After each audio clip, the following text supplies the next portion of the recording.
Good afternoon, everyone, and welcome to Live at 4. It's Friday. Can you hear Michael Bruno? He loves Friday. He will be along coming up in this next hour. He's going to head down to Oregon for Hello, Dolly. That's right, the Straw Hat Players production of Hello, Dolly, and we'll have Lola's Lowdown. Lots going on this Friday. And the weekend in the 608, since we were on location yesterday. Right. We're going to get that in today. Yes. All right. Fun at the CrossFit Games yesterday. Yeah, it was. And a It was big lot weekend fun. of competition Absolutely. ahead. More of that coming up as well. But first, here's what's making news on this Friday. The fate of a Middleton man charged with the murder is in the hands of the jury. It was once considered one of Middleton's top employers, but today West Corporation announces it is laying off more than 100 people. And heavy rains on the East Coast are threatening the integrity of a big dam. That could be a very serious story this weekend. Lynchburg, Virginia is under the threat of 17 feet of water if that dam breaks. Very scary situation. Let's take a look outside today. Nice summer day here in Madison. People out enjoying the lakes. Before the big warm-up. Getting a little fishing in. Yeah, it's going to be a hot weekend. Crank up the AC, run it up to an 11. Chris Reese is in the backyard with the steamy details. That's there right. Is. Me and the AC, we have a very special relationship, and we're going to keep that going into the weekend, especially on Saturday as we begin to crank up the heat. Today, not that bad of a day. Fairly comfortable outside, 79 degrees the temperature right now, which is our high temperature for the day. A lot of that cloud cover is what helped us stay cool, but we're seeing a little bit more sunshine coming in right now. But there's still some cloud cover back to the west as you look at our camera. 79 at the airport, of course. They're cloudy over on the east side of Madison, too. We do have winds coming out of the south at 10 miles per hour as of now. But that cloudy look that we've seen, that's all a part of thunderstorms that were off to the north and west, and you've got some cloud cover that's essentially blown southward as a result of that. But those thunderstorms will not be making it down this way. Here they are across the Northwoods right now, but those should be working their way really to the east and falling apart as they do so. So expect clear skies for us overnight. Temperatures will fall into the 60s, starting out at 68 tomorrow morning, but we heat on up from there into the afternoon, feeling like the mid to upper 90s at times. That's the reason tomorrow is once again an alert day for that heat and humidity. So make sure you're drinking plenty of water if you're going to be out and about tomorrow, especially if you're outdoors. Here's the Beltline at John Nolan right now. Right now in the camera shot, it does show that things are moving, but we are seeing backups all the way to Verona Road on the Beltline as of now. It's rush hour time and it's Friday. And of course, we do have the CrossFit Games going on as well. So you know we're going to have plenty of backups downtown as well as the weekend gets started. So do expect delays if you are headed towards that direction. But across Dane County, the interstates and other highways outside of the city of Madison are in great shape as of now. Guys. All right, we'll check back a little later. Thank you, Chris. Thank you. Thanks, Chris. First at 4, a Dane County jury is deciding the fate of a Middleton man today. Prosecutors say John Hammond killed his landlord in 2017. Our Keely Arthur has details on the case. She's in the news center. Keely. John Hammond is on trial for the first-degree intentional homicide of Agnes Brom. Right now, jurors are discussing if he is guilty of that crime. Police say Hammond killed Brom by hitting her multiple times in the head in April of 2017. Hammond had been renting a room from the 82-year-old woman for about 6 months prior to her death.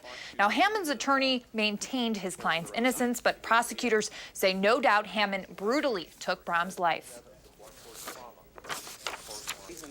And you can tell from the circumstances of this death, the person who killed Agnes meant it. He meant for her to die. She was intentionally murdered. The state's got every right to pursue whatever case they want. Detective Jones, Detective Zimmerman, and the rest of the Middleton Police Department are all good, well-intended people. But here they got it wrong.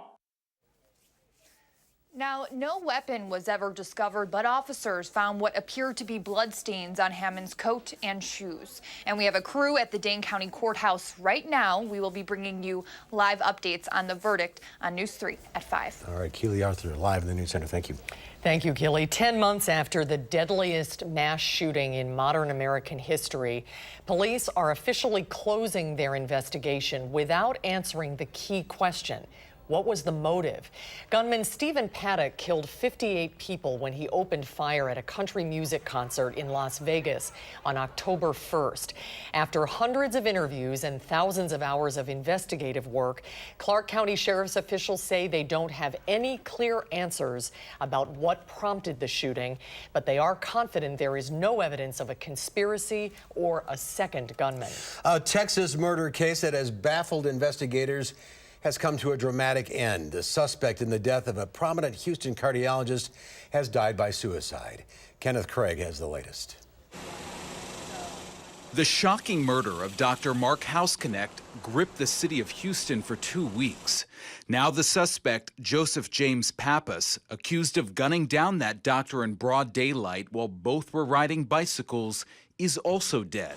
A suicide after a confrontation with police in a residential neighborhood. One single shot to the head, self-inflicted gunshot. The esteemed cardiologist once treated former President George H.W. Bush. Police say the mother of the 62-year-old suspect was also a patient of Dr. Houseknecht and that he held a 20-year grudge over surgery that ended in her death. They say Pappas kept a file on the doctor. There was information on the residence, information on where he works, information on the doctor, information on his cars. But I'm not going to list it all because I don't think there's value right now in that, other than to say that that it was very extensive. And police revealed he also had the names of a couple of dozen Texas Medical Center employees, but stopped short of saying they were also targets. I don't think we have enough information to say that was a hit list. Police say that development was forwarded to medical center officials and that the criminal investigation continues. Kenneth Craig, CBS News. And police say a city worker first spotted Pappas, who may have been camping in an area frequented by graffiti artists. Officials say he was wearing body armor when he turned the gun on himself. A 12-year-old girl reported missing from Reagan National Airport and sparking a kidnapping investigation has been found safe in New York. Lawyers for the family of Jim Jing Ma say the girl's biological parents picked her up at Reagan Airport. They call the incident a misunderstanding. The parents say when they saw the story of their daughter missing, they called a law firm in New York and agreed to meet today with the FBI. An Amber Alert was issued for Ma, who was reported missing from her tour group Thursday morning. More than 100 Middleton-based workers will be without a job come September. WISC Corporation, a telecommunications services provider based in Nebraska, announced nearly 150 layoffs in Wisconsin, affecting more than 100 employees at the Middleton location. Our Madeline O'Neill has more on what this means moving forward. Maddie? Mark and Susan, the company says the layoffs are because of what they call an unexpected and unforeseeable cancellation from a major client. In a notice sent to the Wisconsin Department of Workforce Development, WISC Corporation explains that as of August 31st, 112 positions will be eliminated. Of those 112, 102 are sales associates. Other eliminated positions include sales manager and a vice president of client engagement. Middleton's city administrator says the company came to the community a few years ago and were one of its top 10 employers. We're glad they're in the community. We hope they can stay. We understand that it was a loss of a contract. Hopefully they can recoup that and make a recovery and continue to do the good work that they do. Those affected by the layoffs do have options. The Department of Workforce Development has partners in Wisconsin that will provide rapid response services to get employees back on their feet. One of those partners is in Madison, the Workforce Development Board of South Central Wisconsin. They were unavailable for comment today, but they tell us they're in the early stages of helping WISC Corporation's employees who have been laid off. Difficult news. Yeah, absolutely. Thanks, Maddie. The prosecution of former Trump campaign chair Paul Manafort is moving faster than expected. The government hopes to close his case by the end of next week. Prosecutors question vendors who sold items or services to Manafort and his wife, including millions of dollars on home electronics, landscaping, and expensive clothing. The prosecution is trying to show how Manafort earned tens of millions of dollars from his lobbying work in the Ukraine and allegedly deposited deposited the money in offshore accounts. The star witness, Manafort's former business partner, Richard Gates, is expected to testify next week. Powerful summer storms continue to pound much of the eastern part of the country with heavy rain. In Lynchburg, Virginia, there is fear that a dam holding back College Lake may fail. New drone video shows the bridge that runs over the dam. Officials say it's now stable, but they're very concerned about rain in the forecast. But once we get past that and determine that the dam is safe, we will be providing a 24-hour, 7-day-a-week continuous monitoring of the dam. Water poured over the bridge, prompting an evacuation of more than 120 homes downstream. The National Weather Service has posted flash flood watches and warnings from Georgia to Vermont. It is a tough situation. Well, there's more at 4. We'll find out what's happening in the 608 this weekend. And it was a special day at the CrossFit Games competition. First responders from Sun Prairie were recognized and honored. We'll have that story when Live at 4 continues.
Well, the competition continues through Sunday at the CrossFit Games at the Alliant Energy Center. The Games welcomed military personnel and first responders today, and special recognition was given before this morning's competition to Sun Prairie first responders. Representatives from Sun Prairie Police and EMS were welcomed onto the competition field and recognized for their efforts to help their community during and after the recent explosion that devastated part of downtown. That's well deserved. Yeah, quite an honor. honor for them. Well, stocks closed the week higher on Wall Street as investors shrug off trade jitters. The Dow Industrials gained 136 points, ending the week at 25,462. The Nasdaq Composite Index gained 9, and the S&P 500 was up 13. Well, they're calling it goat apocalypse. In Boise, Idaho, dozens of hungry goats took over a neighborhood in Boise this morning. 118 goats in all were grazing at a nearby pond when they broke through a fence and went exploring. They ended up in a neighborhood nearby, eating everything in sight. The goats are owned by a company called We Rent Goats and were eventually rounded up, put on a truck, and taken home. New kids on the block. Yes, That's great. indeed. I love that.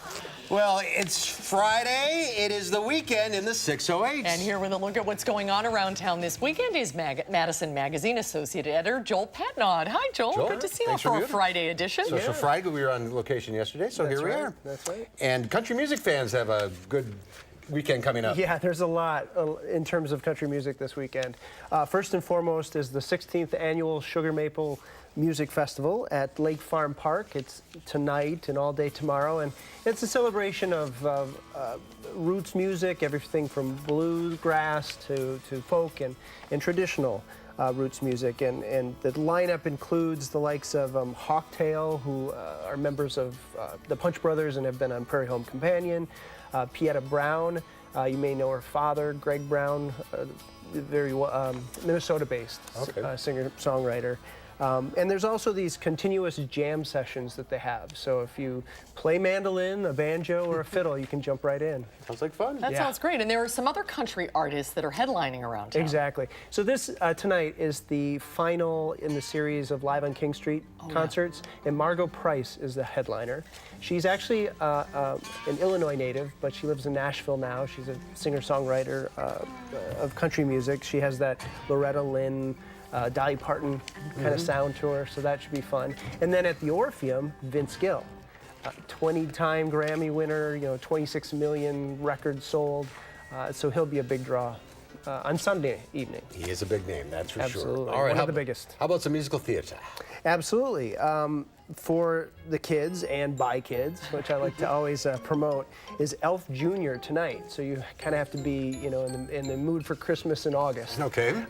Because if you remember the 2003 movie with Will Ferrell as Buddy the Elf, you know that Buddy travels from the North Pole to New York City to look for his father. So that's tonight. Oh, that looks And that's like fun. through the Madison Children's Theater. 5th through 12th graders. Yes, but it's at the Playhouse at the Overture Center. Okay. And down in Oregon. Yeah, there's Hello Dolly, the Tony Award-winning Broadway musical that is being put on by the Oregon Straw Hat Players. That's the story of the matchmaker, goes to Yonkers at the turn of the century. And they have shows tonight, Sunday afternoon, and then I think 3 more next weekend. And we'll go backstage with Bruno of this show in just a little while wonderful. this hour. Yeah. All right, how about a popular comedian in town? Yeah, it's Cameron Esposito. She's at Comedy Club on State. I managed to get to see her last night myself, but of the 4 shows, I think there's just the late shows tonight and tomorrow night that still have tickets available. But she's from the critically acclaimed show Take My Wife. She has a podcast called Query that she interviews people and talks about issues of identity and gender. But she noticed the CrossFit folks in town. Yeah, how can you not? Yeah, she felt like the least fit person in her Oh, hotel. that was funny. Yes, it really was. All right, lots going on. Joel, Indeed. thank you. Have a good weekend, Joel. Good to see you. You too. And get this month's Madison Magazine for all of the best in the Madison area. And there's more to come for maybe movies in your weekend plans. When we come back, we'll check out the comedy The Spy Who Dumped Me with a SNL cast. This is a great cast. A lot of big names in this one. That's coming up after Chris's forecast.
Take a look at this. One of the best views of Seattle just got a little clearer.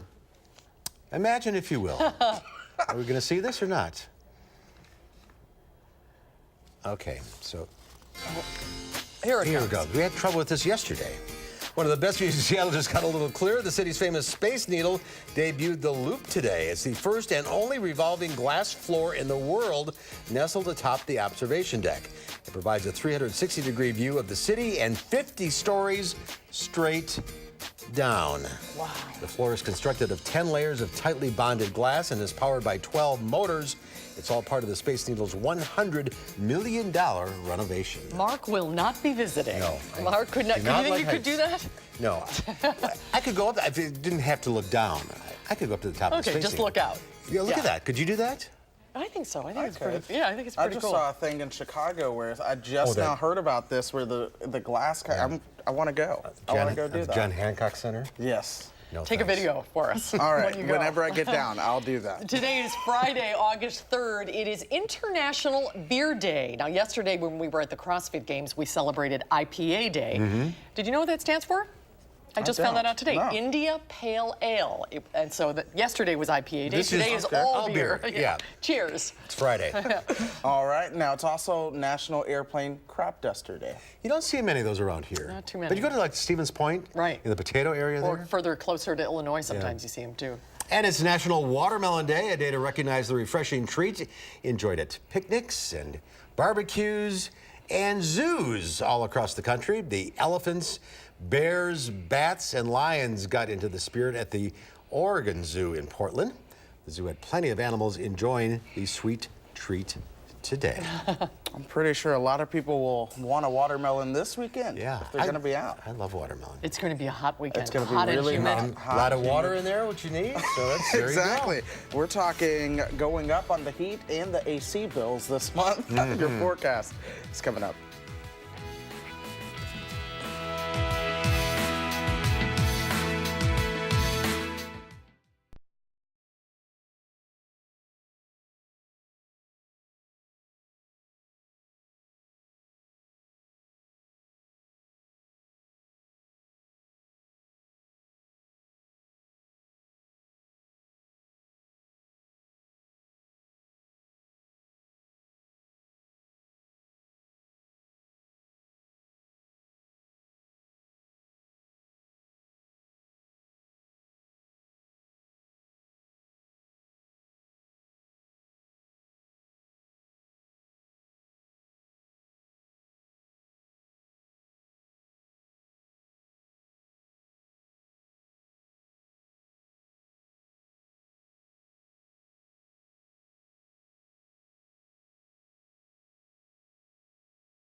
Well, I hope you enjoyed the rather pleasant weather we had out there today. Tomorrow, we are steaming things up. We do have another alert day for the heat and the humidity as we go into Saturday. Just wanted to make sure you guys were well aware of that. When already temperatures are much warmer and starting to warm up, 5 degrees warmer than we were at this time. Yesterday, you work your way back to the west and you see where temperatures are upwards of 15 to 20 degrees warmer than they were yesterday across portions of Iowa and southern Minnesota.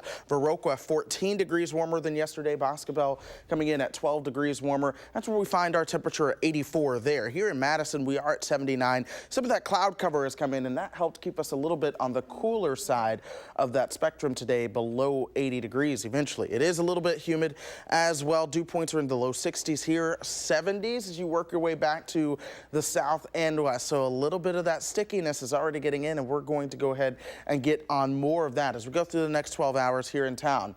We will see our dew points pretty much staying steady into the low 60s before they really begin to increase as we head into your Saturday. Here's why. Right now we have winds that are out of the south and the southeast. Southeasterly winds are a good indicator that a warm front is not too far away from you. And then as we go through your Saturday, those winds will eventually be turning from the south and then the southwest as we get you into the afternoon. That's going to pump in more of that heat, and that's going to be pumping in that humidity. In the meantime, it is the cloud cover that we are looking at out there. Here's a live look from the Edgewater Sky Cam showing you a lot of those clouds that we do have on the horizon. Here's actually what those clouds came from. You all love when I nerd over some of these graphics here, but here's what's exactly going on. You had a few thunderstorms pop up over parts of Minnesota. As these thunderstorms pop up, the winds at about 20 to 30,000 feet in the atmosphere essentially blow off the tops of those clouds, and that wind is actually moving in a southerly direction at about 20 to 30,000 feet. So that's why we see these clouds essentially explode and then work their way towards the south, bringing that cloud cover to us here in Madison. Here are those thunderstorms right now across the North Woods, and that's pretty much where they're going to stay. There's not a whole lot of energy to support thunderstorm development. So as we go through the next couple hours, those thunderstorms will eventually die out, and they won't be much of a concern for us here in Madison as we go through the next day or so. Now, once we get you through Saturday, another warm front comes on in. We're going to be tracking that heat and humidity back on into town with strong southwesterly winds. Into Saturday night and Sunday, we could see a few showers here in Madison, but a better rain chance is going to come in Sunday into Monday as that cold front finally works its way into town. The heat is going to be the main story, as I've already stated. We'll see those temperatures, or feel like temperatures rather, approaching the mid and upper 90s into tomorrow afternoon. So again, this is why water is going to be an important thing. Staying inside if you have the opportunity to do so will also be important, but if you must be outside, give yourself plenty of breaks and just take it easy. Once we get through the heat on Saturday and Sunday, that cold front does send temperatures back to about where they should be for this time of the year. We'll be slightly above average, but nowhere majorly above average like we'll see as we head into tomorrow. 66 degrees tonight. Will be partly cloudy and milder, and we'll see some of those clouds around into tomorrow morning as well before we get more sunshine. 90 degrees for your high, and yes, it will be very humid. We'll keep those winds out of the south and southwest at about 10 to 20 miles per hour into your Saturday. 88 on Sunday, mostly sunny for the day. That rain chance comes in late Sunday and into your Monday. We are cooler on Monday with temperatures right around 82. Same for Tuesday with a slight thunderstorm chance. It's not overly impressive at all. By Wednesday, we're going to keep those temperatures slightly above average, but really normal for about this time of the year. Dog days of summer. Dog days of summer, indeed. 90. Welcome to August. Yeah, it hasn't been 90 in a while. It hasn't been 90 in a while. I keep thinking about those CrossFit athletes. Wow, it's going to be tough tomorrow. It's a big day, too. A lot of Gatorade. Yeah, that's for sure. All right, Chris, thank you. Chris. Well, the latest comedy hitting theaters takes its heroines on a tour of Europe. But this is no vacation. David Daniel previews the new comedy, The Spy Who Dumped Me. We just want to talk about Drew Thayer. He's your boyfriend, right? Drew is CIA. I'm sorry, what? When love takes a turn, two best friends must find their way out of trouble in The Spy Who Dumped Me. If we don't deliver this package, Vivian, a lot of people are going to die. Do you want to die having never been to Europe? Or do you want to go to Europe and die having been to Europe? Why are those my only two options? Mila Kunis and Kate McKinnon take on the roles of Audrey and Morgan, who team up to not only save themselves, but the world in this action comedy. It's a long story, and I'm going to explain everything. It's on your forehead.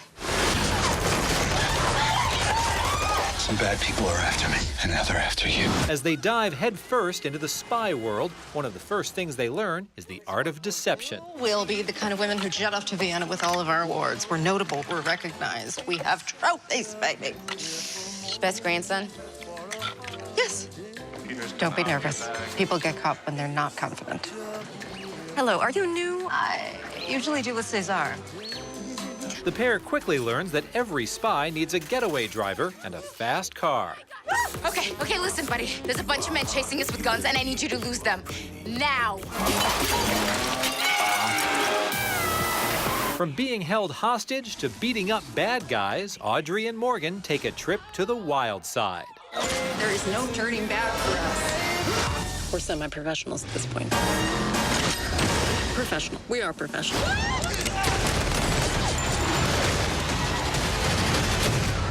God, I killed someone! I killed someone! Stop yelling! In Hollywood, I'm David Daniel. Well, if those clips hold up. Looks funny. Yeah, we'll find out what Will Loper thinks about it on Monday here on Live at 4. And we'll be right back.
Here's a live look at Lake Mendota taking a Friday afternoon sail. There's what you want to be on a Friday afternoon right that's there. That's for sure. Beautiful. Smoke alarms can warn your family to get out when there's a fire, of course, but there's something else that can save your life. A closed door. One company has a new device that can shut a door when a fire is detected. Susan Copen explains. In the United States, someone dies in a house fire every 2 hours and 42 minutes. If you want to survive a fire that happens in the middle of the night, sleep with your door closed. You guys attacked the living room. That's where the fire's starting. Chief Mark Stowe with the Beaver Falls Fire Department and his firefighters showed us just how important it is to close your bedroom door. Watch what happens after we set this house on fire. In the bedroom with the door open, the smoke rushes in and consumes the room. But look at the bedroom with the door closed. There's an orange glow from the fire, but no smoke. Fire raging on one side of the door, but it's not getting inside the bedroom. this door is totally charred. Totally charred, as But you can on the see. inside, wow. But what happens if you forget to close your door? A new product called Ceasefire can fix that. The brainchild of 2 retired New York City firefighters, Ceasefire is a hinge that will actually close the door for you if a fire breaks out. So at 135 degrees, it will activate and close the door to contain the fire. In this video from inside a burning home, you can see the fire, and then the door automatically shuts. The ceiling temperature in the hallway was over 1,000 degrees. And to come in this room with the door shut and have it at bed height at 80 degrees is a pretty incredible thing. That door shutting makes that room survivable. Susan Copen for CBS News, Pittsburgh. The ceasefire door hinge will launch nationwide in October. Pretty startling. Yeah, it was interesting, wasn't it? When we come back, it's one of Broadway's classics, Hello, Dolly. And it hits the stage in Oregon this weekend. Michael Bruno goes backstage at the Oregon Straw Hat Players production of Hello, Dolly when we come back.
Here's one accident on the interstate. This is at State Line Road. Here's the live sky camera showing you they're finally getting that accident cleared. It was an injury collision.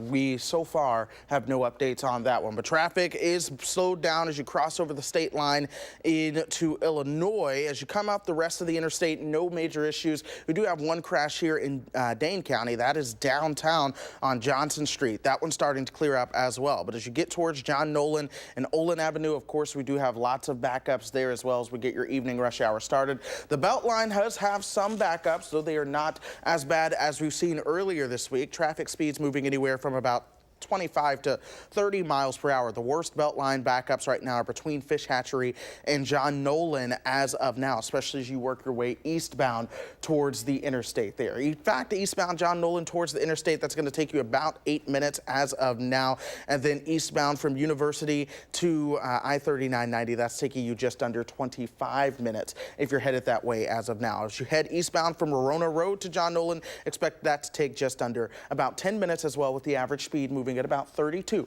miles per hour. Guys? All right, Chris, thank you. If you happen to be looking for an apartment in Palo Alto, California, you might want to check out 430 Forest Avenue. The rent, though, is a little steep. It's $35,000 a month. For the price of a new car, you get a 4-bed, 4-bath, 3,700 square foot penthouse with a deck that's bigger than most homes. It has not one, but 2 kitchens. Now, if you do the math, that comes out to $420,000 a year in rent. Beautiful inside. The exterior looks pretty modest, doesn't it? Yeah, for that money? Even for Palo Alto, I think that's kind of pretty steep, yeah. Well, Hello, Dolly. The musical follows the romantic and comic exploits of Dolly Gallagher-Levi, turn-of-the-century matchmaker and, quote, woman who arranges things. Our Michael Bruno managed to arrange a trip backstage at the Oregon Straw Hat Players production of Hello, Dolly. Dressed like a dream, your spirit seemed to turn about. That Sunday shine is a certain sign that you feel as fine as you look. Everybody looks at Dolly bigger than life. It's the red dress, it's coming down the stairs. But what I really wanted to do was to get to know her. And I am so thrilled that I've had the chance to jump into this role, because it's one, thank the Lord, that you can't really age out of. So I would love to play it a couple more times. I look at this as kind of the beginning of her. You get to act with your real life wife. I do. And what is that like? We're living this day and night, so it's one of the first things we think about in the morning when we wake up, and it's the last thing we are talking about when we go to bed at night. So we've been able to use our own keyboard at home to do some rehearsals. We, of course, have been running lines at home to learn our lines, and in the car, here and there, and everywhere. So it's actually, it helps the process.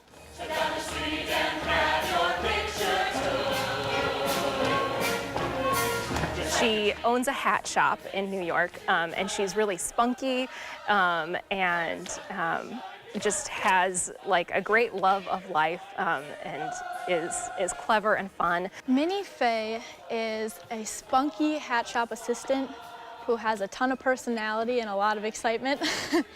And she's really quirky. She plays with her glasses a lot. She just follows everyone around as kind of a puppy dog kind of character. There's a slick town Barnaby out there, full of shine and full of sparkle. Cornelius is kind of going through somewhat of a quarter-life crisis in this show. He works for Horace Vandergelder. He's his chief clerk. He actually gets promoted from chief clerk to chief clerk at the beginning of the show, which kind of sparks his journey with his best friend and coworker Barnaby to go to New York. Put on your Sunday clothes, there's lots of world out there. Get out the brilliantine and he's only known one town and one job and a few people his whole life, and he wants something more. He's so incredibly childlike, and I feel like I've always had a more mature spirit about myself, so it's really fun to like try and tap into that kind of more innocent, like everything's new and exciting and scary at the same time kind of feeling. And then he's also just painfully awkward, and I sympathize with that on some level too. and we won't come home until we've kissed a girl.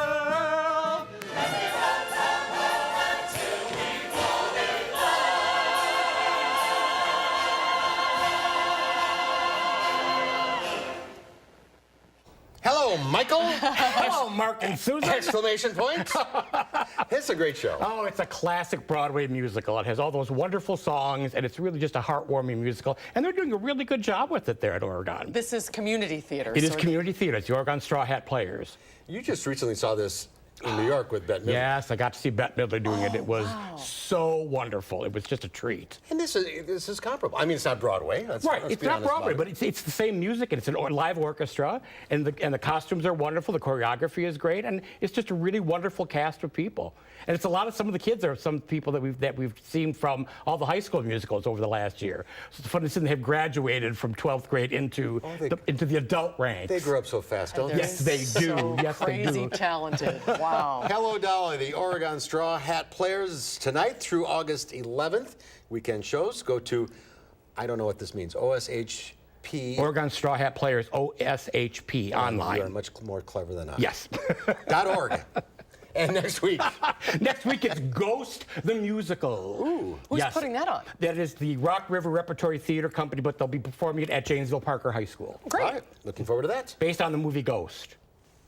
That should be good. I hope so. Pottery and all? Pottery and all, yes. All right. Stay cool this Thanks, weekend. Michael. Yes, indeed. You Have too. a good weekend. Thanks. We'll be right back with a final check of your forecast.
We have some breaking news. A Dane County jury has a verdict in the murder case of John Hammond.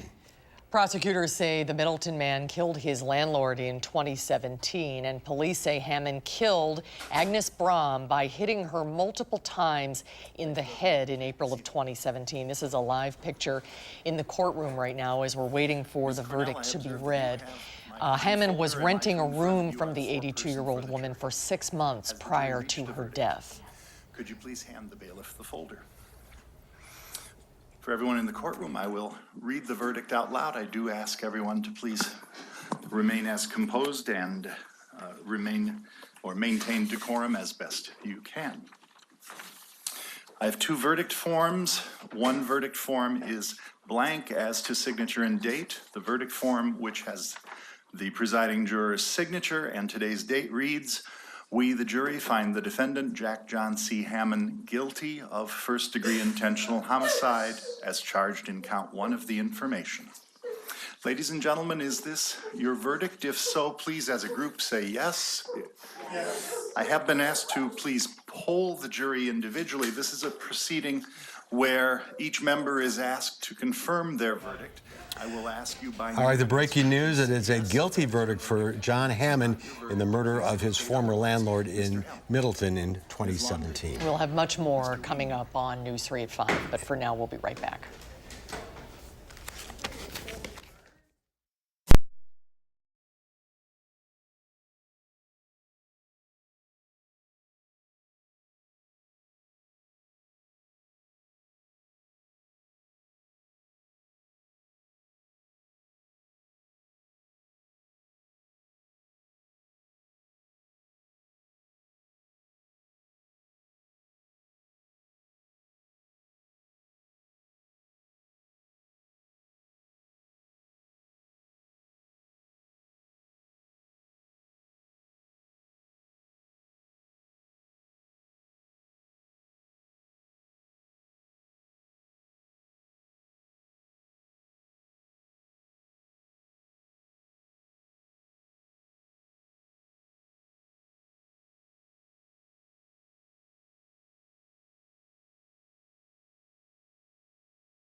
Well, as we enter the dog days of summer, our canine correspondents aren't slowing down. Lola and intern Louie have been busy gathering the top animal stories of the week for this week's edition of Lola's Lowdown.